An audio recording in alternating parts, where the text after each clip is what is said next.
Ceci est un livre audio autogénéré par Google. Monde océanien. Collection fondée par Paul de Decker. Les sciences humaines ont contribué à la perception des réalités passées et présentes, des communautés et des sociétés du Pacifique Sud. Le croisement des approches, sociales, culturelles, politiques, historiques, juridiques ou économiques, doit conduire à un nouvel effort théorique et méthodologique. Il permettra d'affiner l'analyse de sociétés traditionnelles de l'Océanie, confrontées aux mutations engendrées de l'extérieur ou induites de l'intérieur. Cette collection accueille des ouvrages et des essais traitant des archipels du Grand Océan dans cette logique et cette perspective. Déjà paru. Antoine Léca et Bernard Gilles, Histoire des institutions de l'Océanie française. Polynésie, Nouvelle-Calédonie, Wallis et Futuna, 2009. Robert Bertram, Gouverner la Nouvelle-Calédonie, 2008. Sophie Cazaumayou, Objet d'Océanie, 2007. Viviane Créton, Négocier le conflit à Fidji. 2007. Bernard Rigaud, Conscience occidentale et fable océanienne ou la dynamique de la contradiction, 2004. Dominique Pechberty et Epiphania Toa, Vivre la coutume à Ouvéa, Wallis. Tradition et modernité à Ouvéa, 2004. François Garde, Les institutions de la Nouvelle-Calédonie, 2001. Claire Lowe, Les théocraties missionnaires en Polynésie, 2000. Jean-Jo Scemla, Les cahiers Morillo ou la vie très exotique du boucher Poncelet, 1999. Annie Berthe, Le paradis terrestre, un mythe espagnol en Océanie, 1999. Jérôme Cazaumayou et Thomas de Decker, Gabriel Païta, Témoignage Kanak, 1999. Hamid Mokadem, L'échec scolaire calédonien, 1999. Jean-Marie Lambert, La nouvelle politique indigène en Nouvelle-Calédonie, 1999. Paul de Decker et Laurence Kuntz, La bataille de la coutume. Ses enjeux pour le Pacifique, 1998. Voyage à la mer du Sud. Entrepris par ordre de SM britannique pour introduire aux Indes occidentales, l'arbre à pain et d'autres plantes utiles. À bord de la frégate de Sa Majesté la Bounty. Sous le commandement du lieutenant William Bligh. Avec une relation de la révolte à bord de son vaisseau et le voyage subséquent d'une partie de l'équipage, dans la chaloupe du navire de TOFOA, une des îles des Amis, jusqu'à Timor, un établissement hollandais des Indes orientales. Avec des insertions du journal de bord rédigé par W. Bligh. 16 août 1787 au 14 mars 1789. Prolégomène. Nouvelle-Zélande, 1976 à l'université d'Auckland, le professeur David Pitt accueille dans son département de sociologie Paul de Decker comme assistant, lectureur in sociology, puis quelques années plus tard il sera nommé maître de conférence, senior lectureur. Paul enseignera dans la langue de Shakespeare l'histoire et l'anthropologie du monde insulaire dans le Pacifique.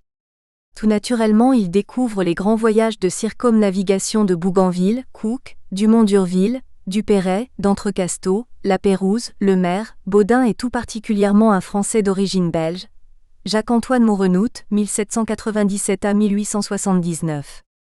En 1997, soit 200 ans après la naissance de J.A. Maurenoutte, Paul décide de rédiger la biographie de ce personnage à la vie hors du commun. Au début des années 80, à la bibliothèque d'Auckland, Paul découvre un fac-similé du journal de bord du capitaine William Bligh ainsi que celui de son récit de voyage à la mer du Sud. Alors, il décidera de traduire les deux recueils. En 1982, après notre séjour néo-zélandais de 6 années passées en famille, nous rentrons en France. En attendant sa nomination au poste de professeur associé d'histoire à l'université de Jussieu Paris 7, Paul décide alors, avec sa mère d'origine irlandaise Mary-Joséphine Lestrange de Decker, de traduire cette relation, Voyage à la mer du Sud entrepris par ordre de Sa Majesté, rédigé par le capitaine William Bligh à bord de la Bounty, ainsi que le journal de bord du capitaine William Bligh, afin qu'il puisse y introduire certains longs passages de ce livre de bord, pour mieux éclairer certains aspects que Blake voulut parfois mettre sous silence. En 1983, les traductions sont suspendues. Marie-Jo part pour l'Australie rejoindre ses 2 autres fils Patrick et Peter installés à Canberra. Nous les remettons de côté. Le temps passe, les années aussi. En juillet 2009, Paul nous quitte pour un infini voyage dans l'au-delà. Pendant 33 ans, nous avons parcouru ensemble ce grand océan.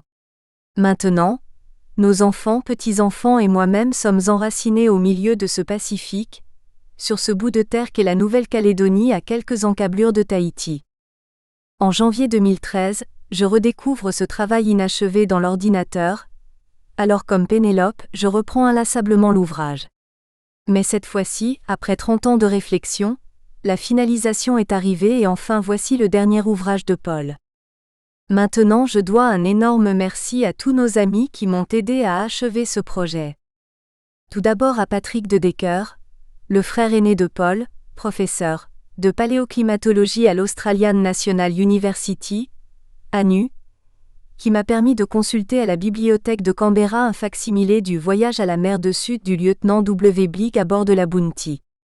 Il a également trituré les cartes, dessinées par Blake pour qu'elles puissent cadrer parfaitement dans le format du livre.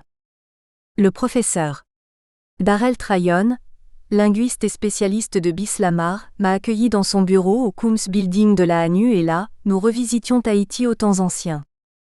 Je remercie le professeur Armand Hage, angliciste et américaniste, pour sa gentillesse et sa patience d'avoir relu et corrigé une des premières versions. Merci à Didier Cultiot, ancien haut-commissaire de la République en Nouvelle-Calédonie, pour ses judicieux conseils. Un merci à un ami de longue date que Paul et moi avions connu dès les années 70 à Auckland.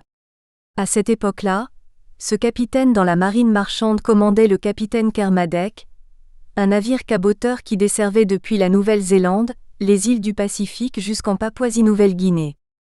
Lors d'une de ces traversées, il invita Paul à son bord pour lui faire partager la vie de marin des mers du Sud. Ainsi, il fut le premier conseiller de Paul en l'initiant à l'art de la navigation maritime. Merci à Yvan Serve, François Vergès marin aussi et au final à l'œil acéré et expert du vice-amiral Jérôme Régnier. Et pour finir, une pensée affectueuse à nos 2 enfants, Catherine et Thomas, qui me sont toujours d'une aide si précieuse et si merveilleuse. Nouméa, le 15 janvier 2015. Francine de Decker. Introduction. Au XVIIIe siècle, les circumnavigateurs comme Bougainville, Cook, Baudin, Lapérouse de retour des mers du Sud, écrivent leurs récits de voyage et établissent la cartographie de cette partie du monde plus ou moins connue. Ils ont découvert de nouvelles richesses et les politiques coloniales s'établissent. Les négociants anglais comme français s'inscrivent alors dans la conquête de ce nouvel Eldorado. Joseph Banks, le naturaliste qui accompagna James Cook dans son premier voyage autour du monde, avait découvert qu'à Tahiti les habitants se nourrissaient principalement d'un pin-fruit qui poussait sur un arbre. L'arbre à pain. Il pensait pouvoir l'acclimater aux Indes occidentales. Cette colonie anglaise qui exploitait les esclaves qu'elle allait chercher en Afrique, éprouvait d'énormes difficultés à les nourrir quotidiennement. Ce pain béni, si l'on peut dire que l'on pouvait cueillir sur un arbre permettrait à moindre coût de nourrir des milliers d'esclaves. En 1778, Sir Joseph Banks devint le président de la Royal Society de Londres et en cette qualité, suggéra au roi George III d'armer un vaisseau pour une mission scientifique, continuer à explorer les faunes et les flores rencontrées au cours du périple et mener une sorte de mission humanitaire pour les Antilles anglaises en rapportant de Tahiti des plants d'arbres à pain, espèce qui pousse à profusion sur cette île.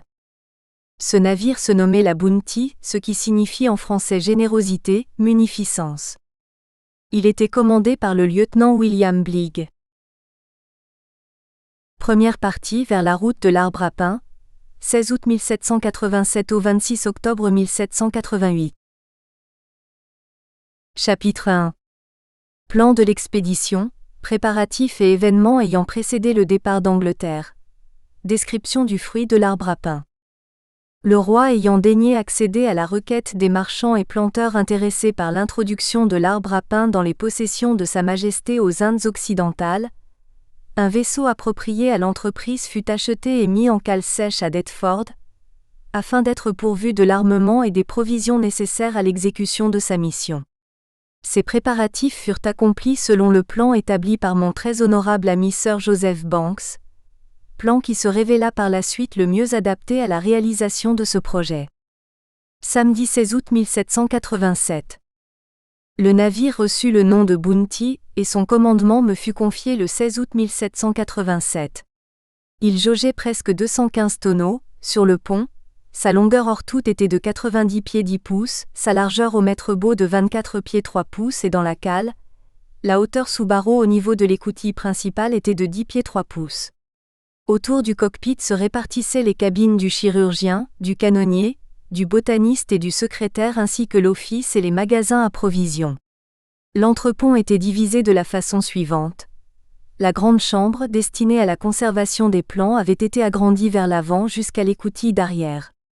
Elle comportait 2 grandes claire-voies et de chaque bord, 3 écoutillons pour assurer la circulation de l'air. Elle était en outre munie d'un faux plancher percé de nombreux trous destinés à recevoir les pots dans lesquels seraient ramenés les plans. Dans cette pièce, le pont était recouvert de plomb et des anguillets avaient été installés tout autour pour recueillir dans des baquets l'eau d'arrosage afin qu'elle puisse resservir. Adjacente à la grande chambre, j'avais une petite cabine en abord et vers le milieu du navire, un espace où je pouvais prendre mes repas. La cloison de cet appartement se situait sur la partie arrière de la grande écoutille, et de chaque côté se trouvaient les couchettes des assistants et des aspirants. Entre celles-ci, on plaça le coffre d'armes dont la clé fut toujours gardée dans la cabine du maître, faisant face à la mienne. L'issue du voyage a rendu nécessaire cette description détaillée de l'agencement du navire. Le bâtiment était gréé selon les proportions établies par la Marine royale, mais les mâts furent raccourcis sur ma demande car je les trouvais trop hauts compte tenu de la nature du voyage. Mercredi 3 septembre 1787. Le 3 septembre, le navire sortit du chantier. Cependant, charpentiers et menuisiers restèrent encore longtemps à bord pour terminer une multitude de tâches. L'autre modification essentielle apportée à l'armement fut la réduction de la quantité de fer et d'autres lestes. J'ordonnai que 19 tonnes de fer seulement fussent chargées, au lieu des 45 qu'aurait imposé la proportion d'usage. J'estimais que le matériel d'armement et les provisions embarquées feraient la différence, car je suis persuadé que la plupart des malheurs qui frappent les navires lors de grosses tempêtes sont causés par l'excès de poids dans les fonds. Le rôle d'équipage fut composé comme suit. Un lieutenant, capitaine du navire. Un premier maître, second. Un maître d'équipage. Un canonnier. Un charpentier. Un chirurgien. 2 assistants au maître. 2 aspirants. 2 timoniers. Un second timonier. Un second maître d'équipage. Un second canonnier. Un second charpentier. Une aide charpentier. Un maître voilier. Un armurier. Un caporal d'armes. Un secrétaire maître d'hôtel. 23 matelots de 2e classe. Soit 44 hommes. Sur la recommandation de Sir Joseph Banks, 2 hommes compétents furent nommés pour s'occuper des plans que l'on voulait rapporter. L'un, David Nelson, avait déjà rempli une fonction similaire lors du dernier voyage du capitaine Cook et l'autre, William Brown, lui servirait d'assistant. En comptant ces 2 jardiniers, notre effectif s'élèverait à 46 personnes. J'avais pour instruction de passer par le Cap Horn pour gagner les îles de la Société, mais la saison étant déjà bien avancée, il fallut faire extrême diligence. Les charpentiers n'étant pas à même de terminer leurs travaux, bien que le navire fût par ailleurs fin prêt, l'appareillage fut inévitablement retardé. Jeudi 4 octobre 1787. Le 4 octobre néanmoins, le pilote vint à bord pour nous faire descendre la rivière. Mardi 9 octobre 1787. Nous étions le 9 à Long Beach où nous reçûmes nos munitions et nos canons. 4 pièces de 4 et 10 pierriers. Le navire étant armé et avitaillé pour 18 mois. Outre ce ravitaillement d'usage, nous eûmes en supplément de la choucroute, de la soupe de conserve, de l'essence de malt, du malt séché et une quantité d'orge et de froment au lieu de la traditionnelle farine d'avoine. On me fournit également des ferrailles et de la pacotille, pour servir à nos échanges avec les indigènes des mers du Sud. Je reçus du Bureau des longitudes un chronomètre de marine fabriqué par M. Kendall. Lundi 15 octobre 1787. Le 15, je reçus l'ordre de gagner Spithead, mais les vents et le temps nous furent si défavorables que nous n'y parvînmes que le 4 novembre. Samedi 24 novembre 1787. Le 24, Lord Hood, commandant de Spithead, me transmit mes ultimes ordres. Alors qu'ils nous étaient favorables pendant plusieurs jours auparavant, les vents devinrent contraires. Mercredi 28 novembre 1787. Le 28, l'équipage reçut une avance de 2 mois de solde et le lendemain, nous gagnâmes Sainte-Hélène où il fallut mouiller l'ancre. Nous fîmes diverses tentatives malheureuses pour traverser la Manche, mais les vents contraires et un mauvais temps constant nous repoussaient invariablement vers Sainte-Hélène ou à Spithead, et ceci jusqu'au dimanche 23 décembre où nous appareillâmes par bon vent. Dimanche 23 décembre 1787. Durant notre séjour à Spithead, la marche diurne du chronomètre fut examinée à plusieurs reprises, d'après les observations de M. Bailey à l'observatoire de Portsmouth. La dernière fois qu'il fut examiné à terre, le 19 décembre, son état était de LMN 52,5 s en avance par rapport à l'heure de Greenwich et il perdait alors 1,1 seconde de son avance par jour. Selon mon estimation, c'est à cette marche diurne qu'il fonctionnait lorsque nous fîmes voile. L'objet de tous ces voyages antérieurs dans les mers du Sud, entrepris sur l'ordre de Sa Majesté régnante, était le progrès de la science et l'accroissement de la connaissance. Ce voyage-ci peut être considéré comme le premier ayant pour but de tirer parti de ces lointaines découvertes. Afin que le lecteur comprenne pleinement la nature et le plan de l'expédition, et pour qu'il soit en possession de toutes les informations nécessaires à la compréhension des pages suivantes, je vais lui présenter ci-après une copie des instructions que je reçus de l'Amirauté ainsi qu'une rapide description du fruit de l'arbre à pain. Sur ordre des lords commissaires occupant les fonctions de grand amiral de Grande-Bretagne et d'Irlande, etc. Attendu que le roi, sur une requête des marchands et planteurs installés dans les possessions de Sa Majesté aux Indes occidentales, selon laquelle l'introduction dans ces îles de l'arbre à pain en tant que denrée alimentaire serait d'un bénéfice essentiel à leurs habitants, a jugé à propos, afin de promouvoir les intérêts d'une classe si respectable de ses sujets, d'autant que le projet servira l'intérêt général, que soient prises les mesures nécessaires pour se procurer quelques-uns de ces arbres et les transporter aux Indes occidentales. En conséquence, le vaisseau sous votre commandement a été équipé et approvisionné pour cette mission, et il a été pourvu de tout ce qui est nécessaire à la conservation d'autant d'arbres que son tonnage pourra en transporter.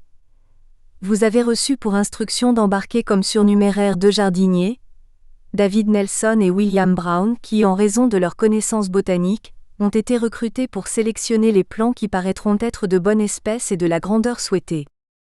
Vous êtes requis par la présente, conformément au bon plaisir de Sa Majesté qui nous a été signifié par Lord Sidney, l'un des principaux secrétaires d'État, de prendre la mer à bord du vaisseau qui vous a été confié, dès que le temps et les vents seront favorables, et de vous diriger, aussi diligemment que possible, après avoir doublé le Cap Horn vers les îles de la Société, situées dans l'océan austral par environ 18 degrés de latitude sud et 210 degrés de longitude à L', et de Greenwich où selon les relations données de feu le capitaine Cook et des personnes l'ayant accompagné dans ses voyages, l'on trouve l'arbre à pain à l'état le plus luxuriant.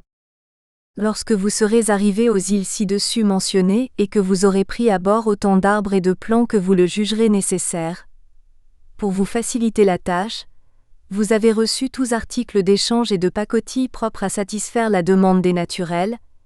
Vous ferez route par le détroit de l'Endeavour, qui sépare la Nouvelle-Hollande de la Nouvelle-Guinée, vers l'île du Prince, dans le détroit de la Sonde ou si cela vous paraissait plus commode, vous passerez à l'est de Java pour atteindre L', un des ports situés au nord de cette île, où vous pourrez remplacer les arbres à pain abîmés ou morts par des mangoustans, des durions, des jacquiers, des nancas, des lanfas ou tout autre arbre fruitier poussant dans ces lieux et vous y prendrez aussi des plants de cerise qui croît en terrain sec.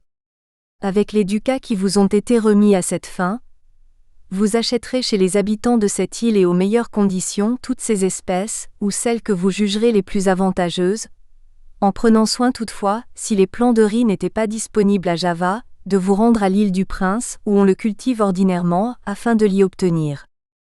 De l'île du Prince, ou de celle de Java, Vous irez par le cap de Bonne-Espérance jusqu'aux Indes occidentales, relâchant sur votre route en tout lieu jugé nécessaire, et déposerez la moitié des arbres et plants mentionnés, qui pourraient être encore en vie, au jardin botanique de Sa Majesté à Saint-Vincent pour le bénéfice des îles au vent. Vous irez ensuite à la Jamaïque. Après avoir remis le restant des arbres à M. East, ou à toute autre personne accréditée par le gouverneur et le conseil de cette île pour les recevoir. À l'issue d'un repos accordé à l'équipage et de la réception des provisions nécessaires à la poursuite du voyage, vous regagnerez au plus vite l'Angleterre, vous arrêtant à Spithead pour réparer votre bâtiment et faire parvenir à notre secrétaire votre avis d'arrivée ainsi qu'un compte-rendu de votre expédition. Vous trouverez jointe une copie des instructions remises aux jardiniers, qui leur servira de guide aussi bien pour se procurer les 10 arbres et plants, que pour les conserver à bord et rapporter en Angleterre un petit échantillon de chaque espèce rencontrée, ainsi que de celle qu'aura préparée l'intendant du jardin botanique de Saint-Vincent, le susdit M. East ou tout autre, à l'intention du jardin de Sa Majesté à Kew. Par la présente, vous êtes requis, vous, vos officiers et votre équipage, d'accorder aux jardiniers toute aide et toute assistance, non seulement lors de la collecte des arbres et plants au lieu ci-dessus mentionné mais aussi pour leur préservation lors de leur transport jusqu'à leur lieu de destination. Donné sous notre sein, le 20 novembre 1787. O. Charles Brett. Richard Hopkins. Gilles Evozon Gower. Au lieutenant William Bligh. Commandant du navire de Sa Majesté, la Bounty à Spithead. Par ordre de leur seigneurie. P. Stephen. On remarquera que dans ses instructions, il m'était ordonné de doubler le cap Horn, mais comme la saison était par trop avancée et que nous avions été retenus longtemps par des vents contraires, je sollicitai de l'amirauté un pouvoir discrétionnaire sur ce point, ce à quoi il me fut répondu. Sur ordre des commissaires exerçant les fonctions de grand amiral de Grande-Bretagne et d'Irlande, etc. La saison étant actuellement beaucoup trop avancée, il est probable que votre arrivée sur la côte méridionale de l'Amérique, à bord du vaisseau que vous commandez, soit trop tardive pour vous permettre de doubler le cap Horn sans danger et grande difficulté. Dans ce cas, vous avez la liberté, par dérogation aux ordres antérieurs, de vous rendre à Tahiti en doublant le cap de Bonne-Espérance. Donné sous notre sein, le 18 décembre 1787. O. Charles Brett, Bayham. Au lieutenant William Bligh. Commandant du navire de Sa Majesté, la Bounty, à Spithead. Par ordre de leur seigneurie. P. Stephen. Le fruit de l'arbre à pain est tellement bien connu et a été si souvent décrit, qu'il serait superflu de le détailler une fois encore. J'ai pensé néanmoins que les extraits suivants pourraient être utiles au lecteur, de même que la planche en annexe. Extrait de la narration du voyage de Dampier autour du monde, accompli en 1688. Le fruit de l'arbre à pain, comme nous l'appelons, croît sur un arbre aussi gros et haut que nos plus gros pommiers. Sa cime arrondie est très fournie en branches et en feuillage sombre. Le fruit pousse sur les branches comme des pommes. De forme ronde et à l'écorce épaisse et résistante, il est aussi gros qu'un pain d'un penny lorsque le froment est à 5 shillings le boisseau. Mûr, le fruit est tendre et de couleur jaune, d'un goût agréable et sucré. Les naturels de Guam s'en servent comme de pain. Lorsqu'il a atteint sa taille adulte, ils le cueillent, quoique vert et dur, et le font cuire au four, ce qui, en brûlant légèrement l'écorce, la noircit. Mais une fois qu'on a gratté la partie calcinée, on découvre une chair molle et blanche comme la mie de pain d'un penny. Il n'y a ni pépins, ni noyaux à l'intérieur, rien qu'une substance pure comme celle du pain. Il faut le manger frais car si on le conserve plus de 24 heures, il devient âpre et plâtreux, mais son goût est fort s'il est consommé avant d'être rassis. Ce fruit reste de saison 8 mois de l'année pendant lesquels les naturels ne mangent aucune sorte d'aliment ressemblant au pain. Je n'ai jamais vu ce fruit ailleurs qu'ici. Les indigènes nous ont dit que ce fruit poussait en quantité dans tout l'archipel des Larons, et je n'en ai jamais entendu parler ailleurs. À Tignan se trouvait une espèce de fruit particulier dans ces îles, des larrons, dénommé raimé par les Indiens mais que nous appelions nous-mêmes fruit à pain car nous le consommâmes en guise de pain pendant tout notre séjour sur l'île. À l'unanimité il fut préféré au biscuit du bord, auquel on ne toucha pas de tout le séjour. Ce fruit pousse sur un arbre de grande taille dont le sommet s'épanouit en grosses branches étendues. Les feuilles sont d'un remarquable vert foncé, dentelées sur leur pourtour et généralement longues d'1 pied et 18 pouces. Le fruit lui-même se développe sur toutes les parties des branches. Sa forme est plus elliptique que ronde. Il est recouvert d'une écorce dure et mesure habituellement 7 à 8 pouces. Il pousse individuellement sur la branche et non en grappe. C'est lorsqu'il atteint sa taille maximum mais encore un peu vert, que ce fruit est le meilleur à consommer. À ce stade de maturité, bien préparé et rôti sous la braise, son goût rappelle quelque peu celui du fond d'artichaut et sa texture, molle et spongieuse, n'en est pas très différente. Extrait de la narration du premier voyage du capitaine Cook. Hawksworth, volume 2. Dans les îles de la Société. Le fruit à pain pousse sur un arbre de la taille d'un chêne moyen. Ses feuilles sont souvent longues d'1,5 pied, de forme oblongue et profondément nervurée comme celles du figuier dont elles ont la consistance et la couleur. Elles exsudent le même jus blanc laiteux lorsqu'on les brise. Le fruit est de la grosseur et de la forme d'une tête d'enfant et sa surface est réticulée, un peu à la façon d'une truffe. Il est recouvert d'une peau fine et le cœur est aussi épais que le manche d'un petit couteau. La partie comestible se trouve entre la peau et le cœur. Elle est blanche comme neige et sa consistance rappelle assez celle du pain frais. Il faut la faire rôtir avant de la manger, après l'avoir divisée en 3 ou 4 morceaux. Son goût est fade, légèrement douceâtre, un peu comme celui de la mie du pain de froment que l'on aurait mélangé à de l'artichaut de Jérusalem. De tous les végétaux déjà cités, et qui entrent dans leur diète, le plus important reste le fruit à pain qui ne leur demande d'autre effort ou travail que celui de grimper à l'arbre qui le porte. Bien sûr, il ne pousse pas spontanément, mais si un homme en plante 10 dans sa vie, ce qui est l'affaire d'1 heure de temps, il aura aussi bien accompli son devoir envers les générations futures qu'un originaire de nos climats moins cléments, qui laboure dans la froidure hivernale et moissonne dans la touffeur de l'été, aussi souvent que les reviennent les saisons. Et cela même si, après avoir assuré à la maisonnée son pain quotidien, il convertit l'excédent en pécule afin de le mettre de côté pour ses enfants. Il est bien vrai cependant que le fruit à pain ne croît pas tout au long de l'année mais noix de coco, bananes douces, bananes plantain et une grande variété d'autres fruits pallient cette défaillance. Extrait du compte-rendu du dernier voyage du capitaine Cook. Dans les îles de la Société. Je, capitaine Cook, me suis souvent enquis de la façon dont on cultivait l'arbre à pain à Tahiti, mais à chaque fois on m'a répondu qu'il n'était jamais planté. C'est une évidence pour tous ceux qui observent les endroits où poussent les jeunes arbres. On remarque invariablement que les rejets croissent sur les racines des vieux pieds courant à la surface de la terre. De telle sorte que l'on peut admettre, même en supposant l'île inhabitée, que les arbres à pain recouvriraient naturellement les plaines, de la même manière qu'en terre de Van Diemen les arbres à écorce blanche sont devenus forêts. Nous pouvons en conclure que les habitants de Tahiti, loin d'être contraints de planter ces arbres à pain, se trouvent plutôt dans l'obligation d'en réfréner la progression. Et je pense que c'est ce qu'ils font pour ménager l'espace nécessaire à d'autres essences qui leur permettent de varier leur alimentation. Vol 11, page 145. Dans les îles Sandwich. Les arbres à pain sont plantés sur des hauteurs et poussent avec luxuriance. Là où les montagnes s'élèvent presque à la verticale dans une débauche de formes acérées, leurs flancs escarpés et les profonds précipices qui les séparent sont couverts d'arbres, parmi lesquels se distingue une abondance toute particulière d'arbres à pain. Vol 3, pages 105 et 114, contenant la relation du capitaine King. Le climat des îles Sandwich diffère très peu de celui des îles des Indes occidentales, situées à la même latitude, bien qu'il soit dans l'ensemble un peu plus tempéré. Capitaine King, Ibidem, page 116. Les arbres à pain grandissent moins bien dans ces îles que sur les riches plaines de Tahiti, mais ils produisent 2 fois plus de fruits. Ils sont sensiblement de la même taille mais les branches poussent beaucoup plus bas sur le tronc et sont beaucoup plus fournies. Capitaine King, Ibidem, page 120. Chapitre 2. Départ d'Angleterre, arrivée à Tenerife, départ de cette île, approche du Cap Horn, violence des éléments, contraint de faire route inverse vers le Cap de Bonne-Espérance. Dimanche 23 décembre 1787. Le dimanche matin du 23 décembre 1787, nous appareillons de Spithead et, passant par les aiguilles, cinglons vers la sortie de la Manche avec un vent frais d'est.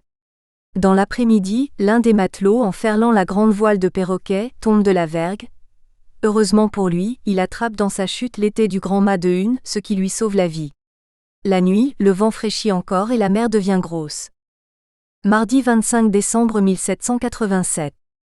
Les vents s'affaiblissent, toutefois le 25, et ils nous permettent de passer Noël dans la bonne humeur. Mais le lendemain, se lève une violente tempête d'est qui persévère jusqu'au 29 et nous fait bien souffrir. Une vague emporte les mâts de rechange et les espars retenus par la grande chaîne de tribord. Une autre, plus furieuse, brise sur le pont et enfonce toutes les chaloupes. Plusieurs barils de bière se désariment et sont balayés dans la mer, et au prix de grands risques et de beaucoup de difficultés, nous parvenons à préserver les canaux du même sort. Samedi 29 décembre 1787. Le 29, nous sommes par 39,35° de latitude N et 14,26° de longitude O, quand la tempête se calme et le temps revient au beau.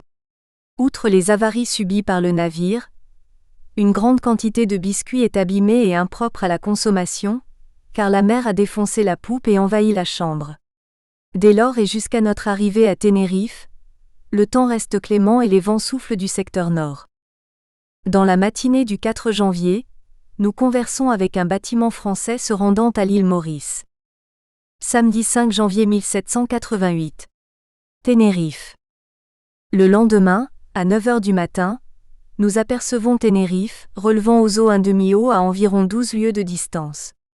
L'île est noyée dans une brume épaisse et seule sa partie la plus nord-ouest reste visible, promontoire remarquable ressemblant à une tête de cheval aux oreilles bien distinctes. À l'est de cette éminence se trouvent deux rochers arrondis, qui marquent les limites septentrionales de Tenerife. Une bonne observation de midi me permet de déterminer leur latitude 28,44 N et la montre marine leur longitude 16,5 dans leur sud, près du rivage. Se dresse un autre rocher élevé et pointu et à 4 lieues encore plus au sud, la côte s'incline à l'ouest vers la rade de Santa Cruz. Dimanche 6 janvier 1788, Tenerife. Nous mouillons dans 25 brasses d'eau ce dimanche matin à 9h30, et affourchons le long du rivage par même profondeur. Je relève la coupole du clocher de l'église Saint-François à haut 1/2 N à 1 mille de distance, la partie orientale de la rade à Liparène, le château de la Pointe Sud au Sceau et la partie occidentale de la Grande Canarie au SSE. Un navire postal espagnol se rendant à Corunna, un brick américain et plusieurs autres vaisseaux sont aussi dans la rade. Aussitôt le navire mouillé, j'envoie un officier, M. Christian, chez le gouverneur pour l'informer de mon intention de me procurer des vivres frais et de réparer les avaries dues au mauvais temps. Ce gentilhomme, le marquis de Branchefort, me fait répondre très aimablement que je serai pourvu de tout ce que l'île peut offrir. J'ai également chargé mon officier de l'informer de mon désir de saluer le fort, à la condition qu'un nombre égal de coups de canon me soit rendu. Mais son Excellence m'ayant fait répondre de la manière la plus étrange qu'elle ne rendrait le même nombre de coups de canon qu'aux personnes de rang égal au sien, cette cérémonie n'a pas eu lieu. Dans l'intervalle, je reçois la visite du commandant de port, le capitaine Adams, et peu après celle de plusieurs officiers venant de la part de son Excellence pour me féliciter de mon arrivée. Dès la fin de la manœuvre d'affourchage, je me rends à terre pour lui présenter personnellement mes respects. Lundi 7 janvier 1788, Tenerife. Ce matin, je commence à m'occuper avec diligence des affaires du navire, et je donne à messieurs Cologan et fils avitailleurs les instructions nécessaires à la livraison des approvisionnements dont j'ai besoin.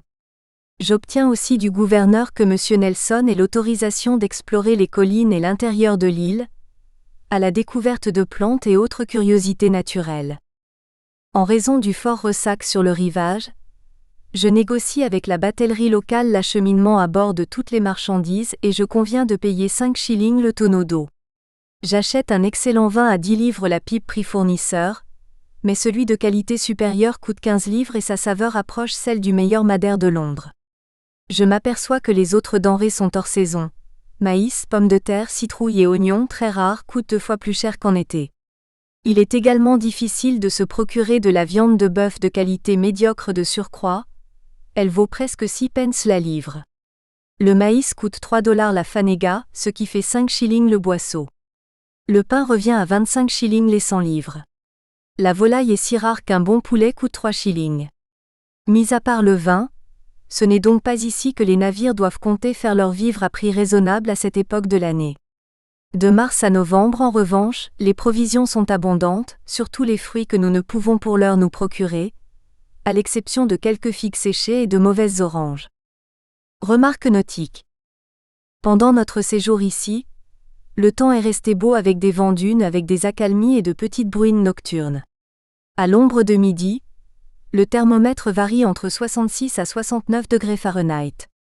Je ne peux effectuer d'observation lunaire pour déterminer la longitude, mais grâce à la montre marine, il m'est donné de calculer la position de la ville de Santa Cruz par 28,28 de latitude N et 16,18 de longitude O. J'observe la déclinaison à l'aide de 2 compas magnétiques et trouve 20,01 O, ce qui excède largement ce que je pouvais imaginer car en 1776, je avais établi à 14,40 O, soit une augmentation de plus de 5 degrés en 11 ans.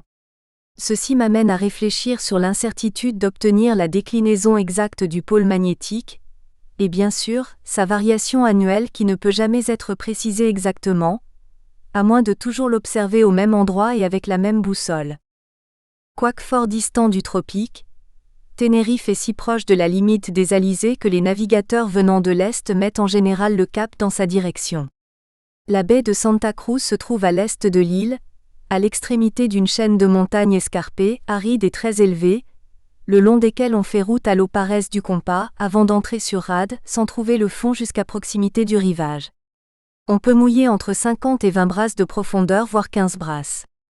La rive est très accore et ne laisse guère le temps de sonder, raison pour laquelle il faut le faire rapidement à l'aide d'un gros plomb, sans quoi un navire non averti s'en approcherait trop près avant de se rendre compte du danger.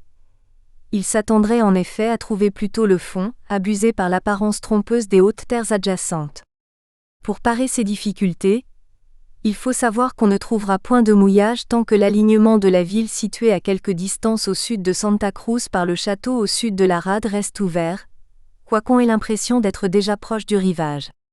Mais dès que cet alignement s'est complètement fermé, on est pratiquement à terre.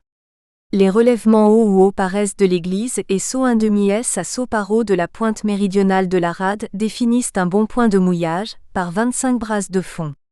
La distance au rivage est de 3/4 de mille, et la terre la plus méridionale que l'on puisse apercevoir se trouve 1/2 ou 1/4 de quart à l'extérieur de la pointe sud de la rade. Le fond est de la vase molle noire avec quelques roches éparses, raison pour laquelle les vaisseaux qui restent ici quelque temps balisent leurs câbles. Outre son utilité pour cette raison particulière, ils estiment que cette précaution leur permet aussi de moins fatiguer le mouillage lorsqu'une forte levée pénètre dans la rade, ce qui arrive lorsque le vent souffle des secteurs à saut paresse. Il est donc habituel de mouiller 4 ancres bien que 2 seulement d'entre elles travaillent en permanence.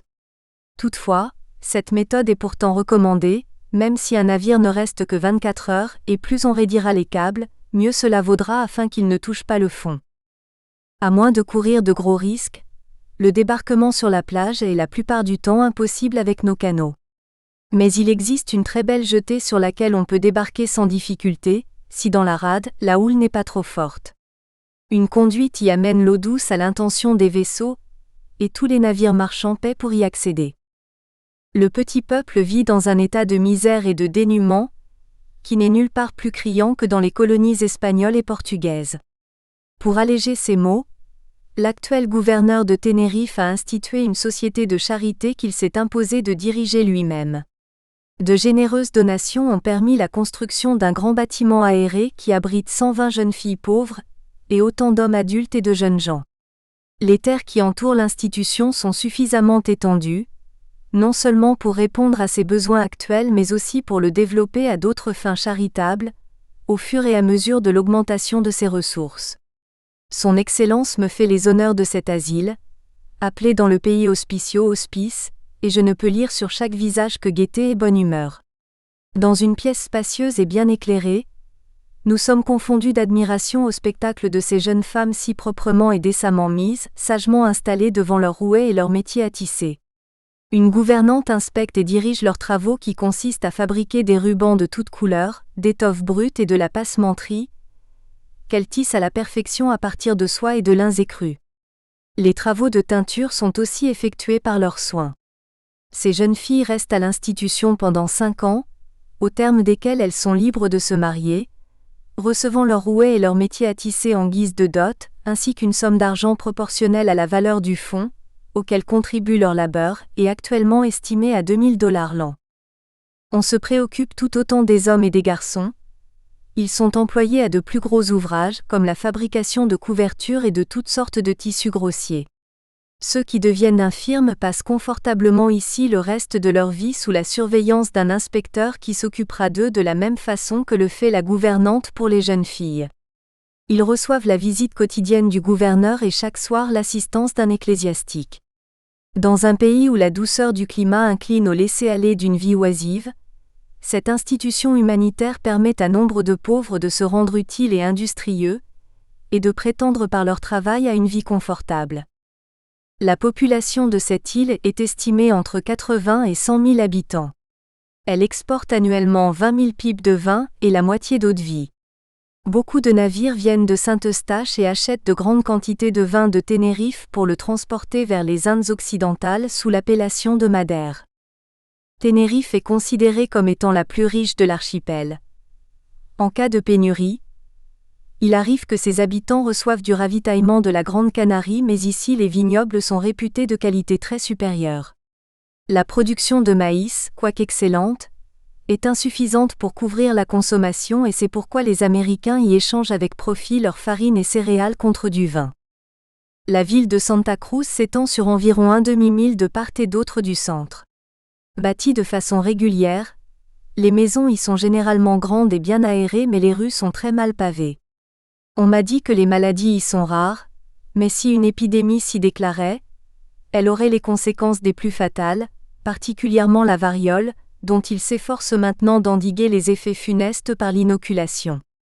C'est pour cette raison qu'ils sont très exigeants sur la patente de santé des navires qui demandent communication avec la côte.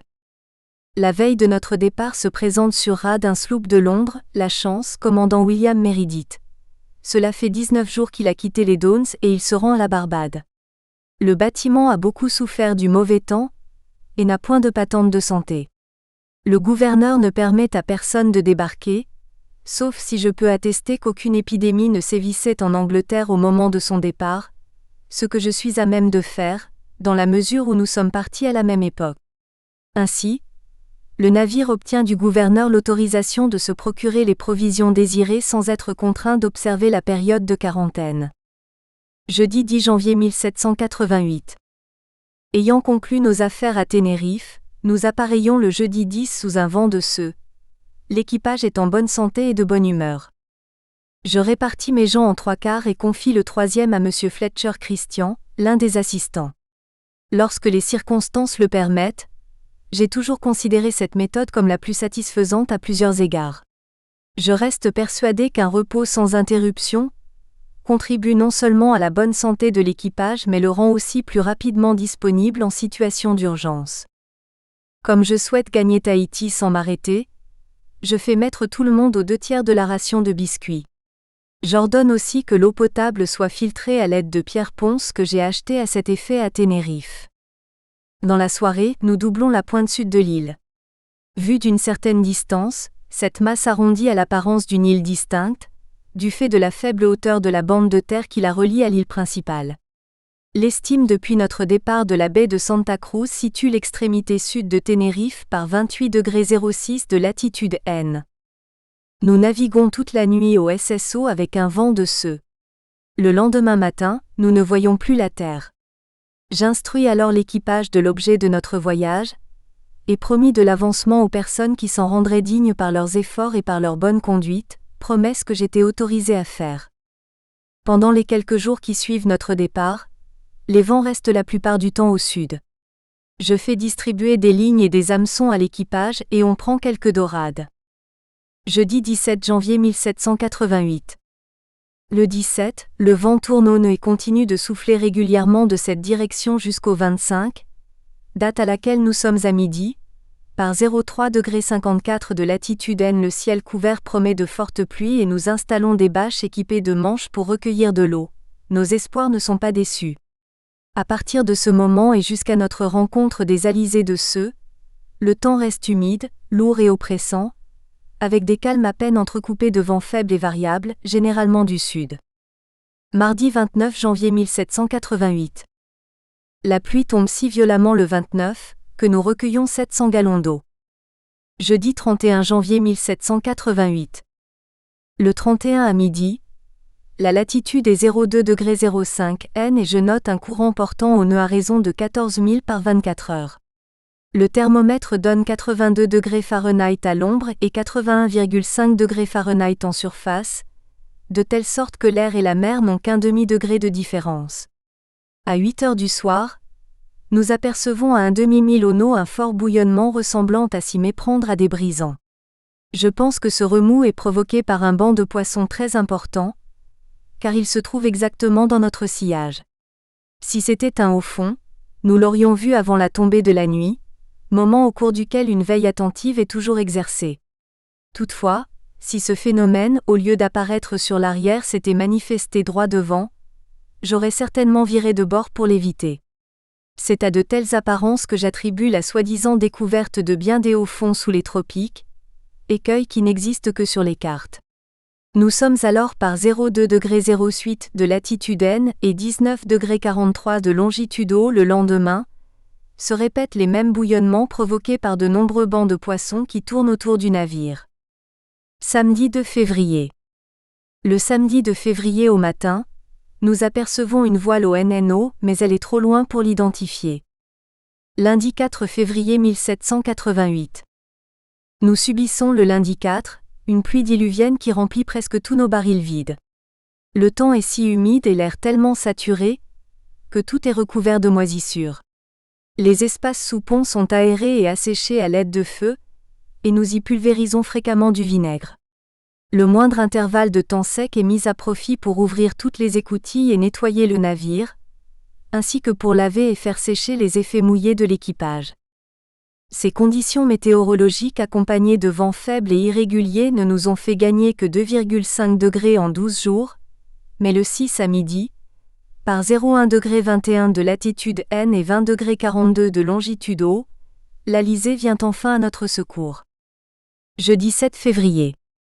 Le lendemain après-midi, nous traversons la ligne équinoxiale par 21°50 de longitude O. Le temps devient beau et l'Alizé du Se reste frais et constant de sorte qu'en conservant un cap d'un quart plus que l'allure de près, nous avançons vers le sud à bonne allure.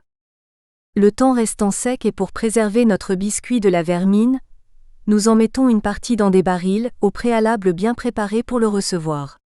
Nous nous rendrons compte par la suite du bien fondé de cette opération. Samedi 16 février 1788. À l'aube du 16, nous apercevons une voile au sud. L'ayant rattrapée le lendemain, nous découvrons qu'il s'agit de la British Queen de Londres, se dirigeant sous les ordres du capitaine Simon Paul vers le cap de Bonne-Espérance pour y pêcher la baleine. Elle avait quitté Falmouth le 5 décembre, soit 18 jours avant mon départ de Spithead. Cette rencontre me permet d'écrire en Angleterre. Au crépuscule, elle a presque disparu sur notre arrière. Lundi 18 février 1788. Au cours de cette journée, la déclinaison est passée d'ouest en est.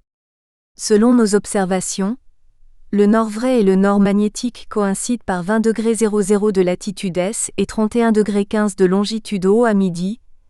Nous sommes par 20°44 de latitude S et 31°23 de longitude O au fur et à mesure de notre progression vers le sud. Le vent adonne progressivement vers l'est pour s'établir à Ainé. Depuis la traversée de la ligne, le temps est resté beau et clair mais l'air est si suffocant qu'il nous cause grande fatigue. Pendant la journée, le mercure du thermomètre varie entre 81 et 83 degrés Fahrenheit, atteignant même un moment 85 degrés Fahrenheit. Lors de notre passage du tropique nord, nous avons goûté d'un air tempéré, le soleil ayant alors une forte déclinaison sud et d'un temps généralement beau jusqu'à ce que nous perdions les alizés de nœuds. Mais l'horizon entier était envahi d'une brume tellement épaisse, que nous ne pouvions rien apercevoir qui ne soit à courte distance. La brume se dissipait habituellement au coucher du soleil, pour se reformer à l'aube. Entre les alizés de nœuds et ceux de Se, les calmes et les pluies quand ils se prolongent, sont susceptibles de provoquer des maladies si l'on ne prend pas bien garde à conserver le navire propre et salubre. Il faut le ventiler avec le plus grand soin et chasser l'humidité en allumant des feux dans les entreponts, de même qu'il faut aérer et faire sécher les vêtements et la literie de l'équipage. Outre ces précautions, Nous répandons fréquemment du vinaigre et tous les soirs, les pompes sont actionnées en guise de ventilateur. Grâce à tous ces efforts, l'hygiène est maintenue à bord et nous franchissons les basses latitudes sans la moindre plainte. Les courants que nous rencontrons ne sont absolument pas réguliers, et je ne les ai jamais rencontrés ainsi milieu de l'océan. Il existe toutefois un courant général portant au SSE, de la Manche jusqu'à Madère. Jeudi 21 février 1788. Dans la soirée du 21, nous apercevons un bâtiment au nœud mais à une distance trop grande pour en distinguer le pays d'origine. Le lendemain, le vent tourne au N puis au No de telle sorte que nous ne pouvons plus nous considérer dans les alizés. À midi, nous sommes par 25,55 de latitude S et 36,29 de longitude O. La variation du compas a été de 3 degrés Est.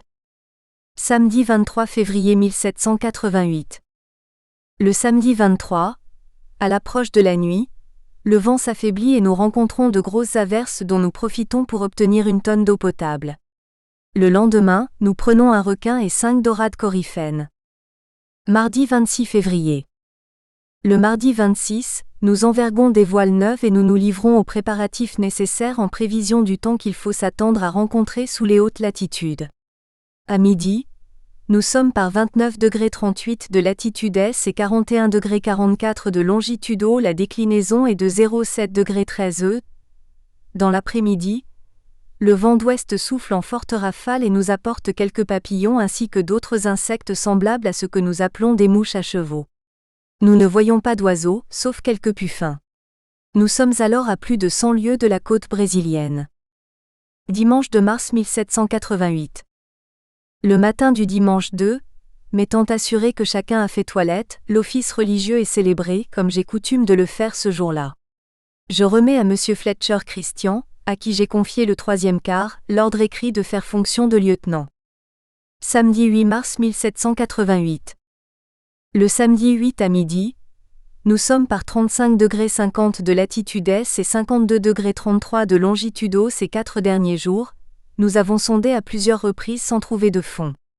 Nous sommes cependant bien à l'ouest de la route suivie par le capitaine Wallis, qui avait trouvé des profondeurs de 54 brasses par 35,40 de latitude S et 49,54 de longitude O. Aujourd'hui, nous avons sondé avec une ligne de 240 brasses sans toucher le fond. Remarquant des remous à la surface, nous avons voulu vérifier le courant à l'aide d'un tonnelet amarré à une ligne de 100 brasses. Le courant semblait porter au NNO, à la vitesse d'1 nœud et demi. Pourtant, la position observée à midi nous mettait à 18 000 au sud de notre estime. Dans l'après-midi, nous voyons flotter une tortue, et jouissant d'un vent faible, nous mettons un canot à la mer pour aller la chercher, mais elle est à l'état de putréfaction et couverte d'une multitude de crabes qui s'en repaissent. Le changement de température commence maintenant à se faire sentir. Le thermomètre a chuté de 8 degrés depuis hier. Pour que mes gens ne souffrent point de leur propre négligence, je donne l'ordre de retirer leurs effets tropicaux et de s'habiller de façon plus appropriée à un climat froid. J'avais pris les dispositions nécessaires avant de quitter l'Angleterre, et fait procéder à l'achat de vêtements chauds. Lundi 10 mars 1788. Dans la matinée du lundi 10, nous trouvons le fond à 83 brasses par 40,08 de latitude S et 55,40 de longitude O. J'en conclus que nous sommes proches de la lisière du banc. En effet, les vents soufflent du SSO, nous sommes cap Osseux et après avoir couru 14 000 dans cette direction, nous perdons de nouveau le fond avec une ligne de 160 brasses. La nuit, nous mettons le cap à Ozo sous un vent de sud et continuons de sonder. Le lendemain, nous apercevons un grand nombre de baleines énormes avec des évents à 2 orifices sur l'arrière de la tête.